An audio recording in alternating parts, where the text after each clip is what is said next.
আজকে অনেক দিন বাদেই আমাদের মনের একটা আশা পূরণ হতে চলেছে। আশাটা ছিল আমার মেয়েকে নিয়ে। তো অনেক দিন ধরেই ভেবেছি মেয়েকে একটা গাড়ি কিনে দেব। প্রায় ২ বছর ধরে ভাবছি মেয়েকে একটা গাড়ি কিনে দেব। কিন্তু সেই সুযোগটাই হচ্ছিল না। ফাইনালি সেই সুযোগটা চলেই এসেছে। আর গাড়ি বাড়িতে চলে এসেছে। আর এদিকে দেখো আমার মেয়ে কতটা পরিমাণে খুশি হয়েছে, ওর মুখের হাসিটা দেখলেই বোঝা যায়। গাড়িটার সমস্ত কিছু প্রায় খোলাই ছিল, তো এইভাবে আমার হাজবেন্ড আস্তে আস্তে করে জোড়া লাগাচ্ছে। আর এদিকে দেখো আমার মেয়ে কি করছে। আসলে কি বলতো, গাড়িটা সঙ্গে সঙ্গে কিনে দিতে পারতাম, কিন্তু আমি ভাবছিলাম যে একটু সময় হাতে নিয়েই কিনবো, মেয়ের জন্মদিনে দেব। কিন্তু জন্মদিনে আর দেওয়া হয়নি, তো তারপরেই এই যে কিনে দিয়েছি।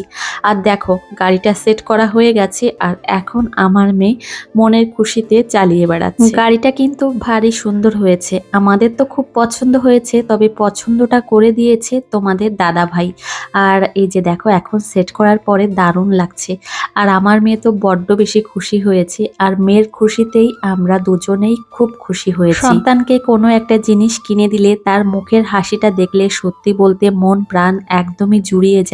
আর এমনিতেই আমাদেরও ইচ্ছা ছিল মেয়েকে একটা গাড়ি কিনে দেব, ফাইনালি দিতে পেরেছি, আমাদেরও ভালো লাগছে।